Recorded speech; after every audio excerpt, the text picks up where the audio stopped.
Okay, so today we're going deep on a really, I think, a landmark episode of The X-Files. We're talking about the third episode of the first season, Squeeze. Oh, yes. This is, you sent over some really cool stuff about this episode. I did. And I think the mission here is to really dissect why this episode is so significant. Yeah, and for the listener, who wants to know more about it, I think we'll give them some good background on it and some of the reasons why it is so significant. Yeah, we're going to talk about, well, first of all, it's considered the first Monster of the Week episode. That's right. Right. That's right. And we're going to talk about the introduction of this really memorable villain.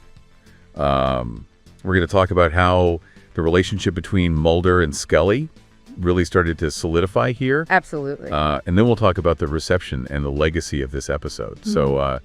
So yeah, let's jump right in. Right. So the Monster of the Week thing, this episode really marks the start of that. It does. The first two episodes were very heavy on mythology, and they needed to broaden the scope of the show a little bit. Yeah, I mean, like if you think about this, the show, starts off, the first episode is, about alien abduction. Right. The second episode is about government conspiracies. Yeah, government cover-up. And then they jump into this, this totally different thing, which is, this sort of standalone monster story.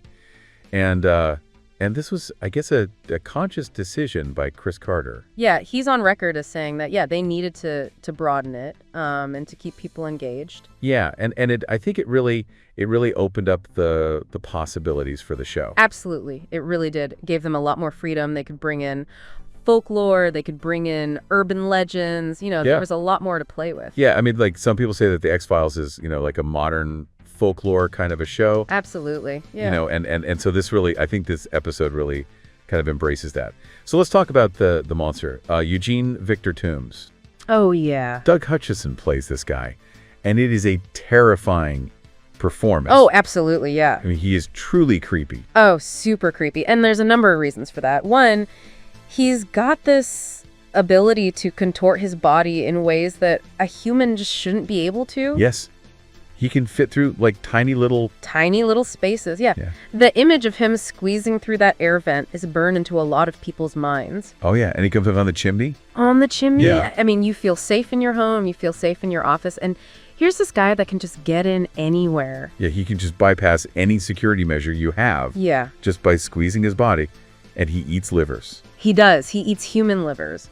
Every 30 years, he wakes up and goes on a feeding frenzy. Right. And he needs 5 livers to go back into hibernation for another 30 years. And he has this lair, which is just made of disgusting bile and newspaper. Bile and newspaper? Yeah, it's just a really disturbing image. Yeah, it really is. And, he was so popular, he actually came back later. He did. Right. He did. In the aptly named Tooms. Tooms, yes. Yeah. Later that season. So let's talk about the genesis of the character a little bit. Yeah, well, Glenn Morgan and James Wong, the writers of this episode, they say that they were inspired by a ventilation duct outside of their office.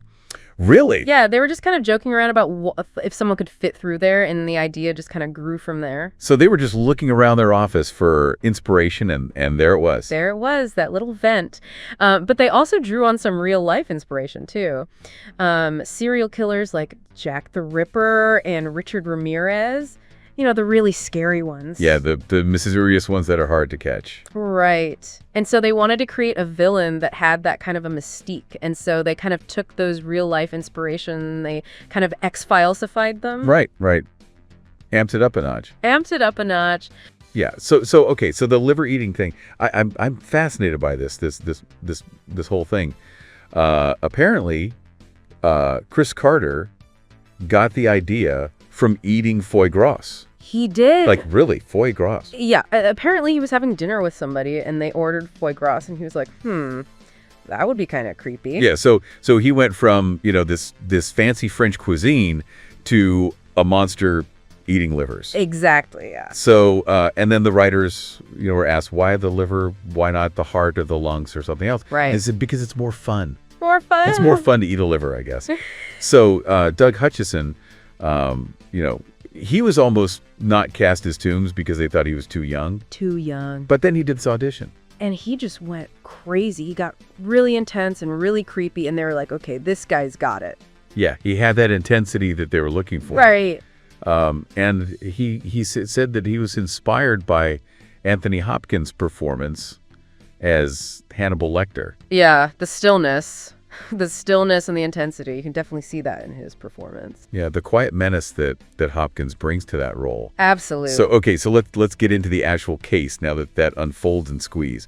So it starts off in Baltimore with this businessman, George Usher, and he is found dead in his office, and his liver has been removed. And there's no sign of forced entry. No sign of forced entry, Yeah. which is how they know that this is an X-file. Right. And so then we're introduced to this new character, Agent Tom Colton. Agent Tom Colton, a former classmate of Scully's, and they bring Scully onto the case.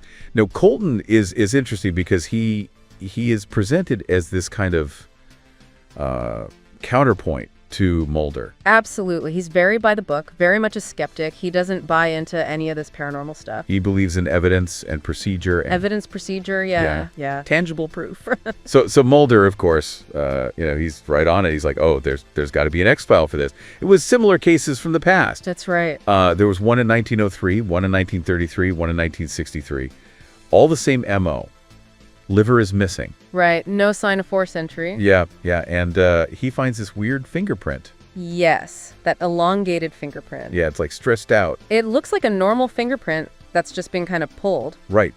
And he finds it on like a vent. Yeah. A small vent in the victim's office. And that's the only way in or out. That they can figure out. Right. So they stake out this parking garage. Yeah, where the first murder took place. And who do they see emerging from an air shaft? Eugene Victor Tooms. Yeah. Crawling out of a little tiny air shaft. Like something out of a nightmare. So they catch him, or they apprehend him, I should say. They take him in for questioning. And Mulder insists that they give him a polygraph test. They do. And he asks very specific questions. Yeah, Mulder's very clever. He asks him about the current murder, and then he asks him about the unsolved murders from the past. And Tooms passes the questions about the current murder. Right.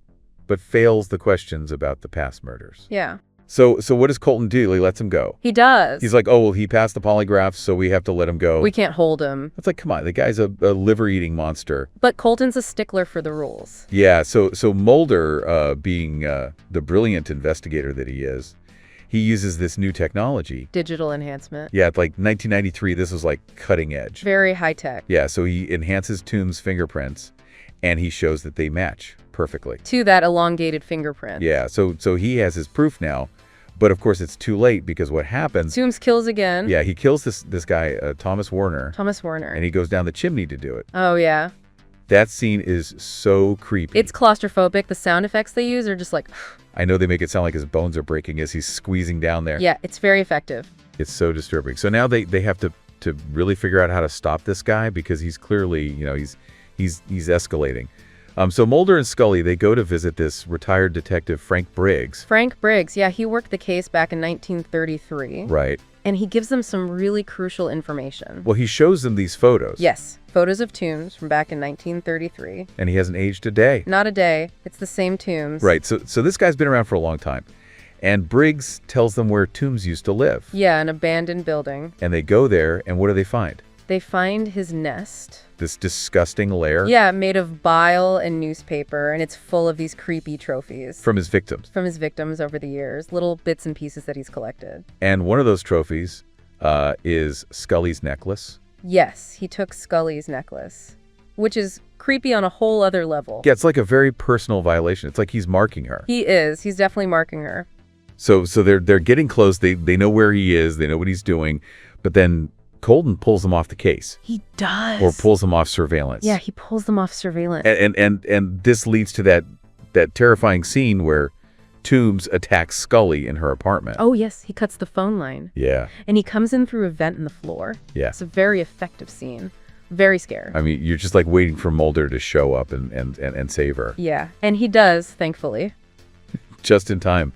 And they arrest Toombs. They handcuff him to Scully's bathtub. Handcuffed to the bathtub. Which is a clever way to contain him. Yeah, where's she gonna go? But it's a temporary solution. It is, because he's eventually gonna get out of this handcuff. And they put him in a psychiatric ward. And what does he do? And he starts building a new nest.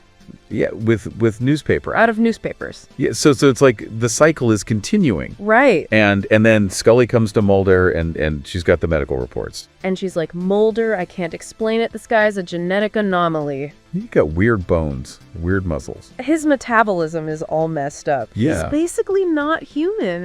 Right. And the episode ends with that really chilling shot of Tooms staring at the food slot in his cell door. Yeah, it's like he's already figuring out how he's going to get out. Right. He's going to squeeze through that tiny little slot. Exactly. So yeah, this episode was not without its challenges behind the scenes. No, it wasn't. There were a lot of problems with the original director, Harry Longstreet. Right. Apparently there were some creative differences. Yeah, they just didn't see eye to eye on the episode. They didn't get along. And apparently Longstreet didn't shoot a key scene.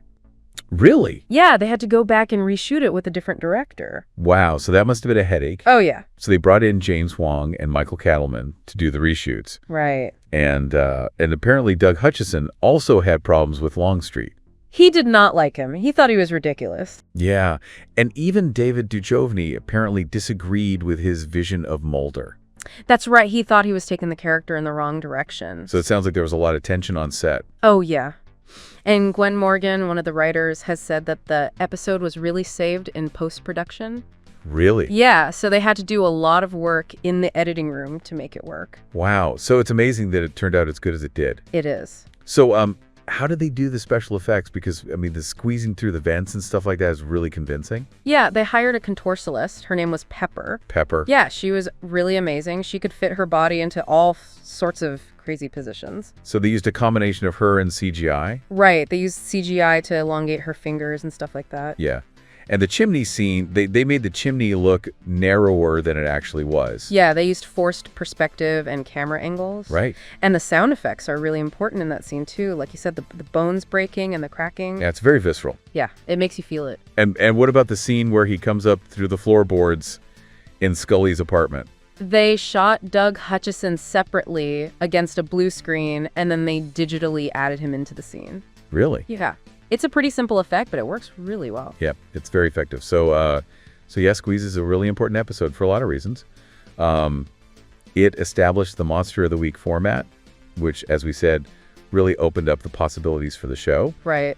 It introduced Eugene Tooms, who is one of the most memorable villains in the entire series. Absolutely. And it also really deepened the relationship between Mulder and Scully. Yeah, you see Scully defending Mulder to Colton. She's starting to believe in him. Right. She's starting to trust his instincts. And it also explores this tension between the truth and the law. Right. Mulder's always looking for the truth no matter what, even if it means breaking the rules. And Colton is all about following the rules, even if it means ignoring the truth. Exactly. So it's a really interesting dynamic.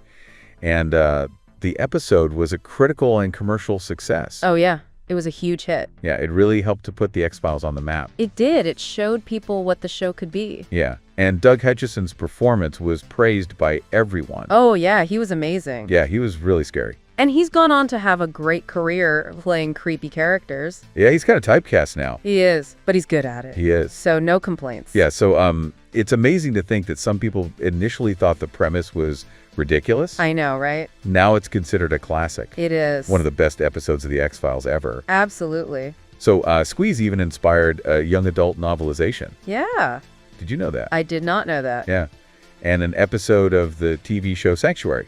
Wow. And Neil Gaiman has said that Tooms is one of his favorite monsters. Really? Yeah. And Yugo Networks and IGN have both ranked Tooms as one of the top TV villains of all time. That's pretty impressive. Yeah, he's definitely an iconic character. So, okay, so to wrap this up, Squeeze is a pivotal episode of The X-Files. Right. It introduced the Monster of the Week format, it gave us Eugene Victor Tooms, and it really set the stage for the rest of the series. Absolutely. So I think we've given the listener a pretty good overview of the episode. I hope so. And some of the reasons why it's so important. Yeah. So here's something for you to think about as you go about your day. Okay. How did the success of Squeeze and the Monster of the Week format influence other genre shows? Mm. And what is it about these standalone stories that resonates so strongly with audiences? Interesting questions. Yeah. So I guess that's all the time we have for today. Okay. Thanks for listening. Thanks for having me.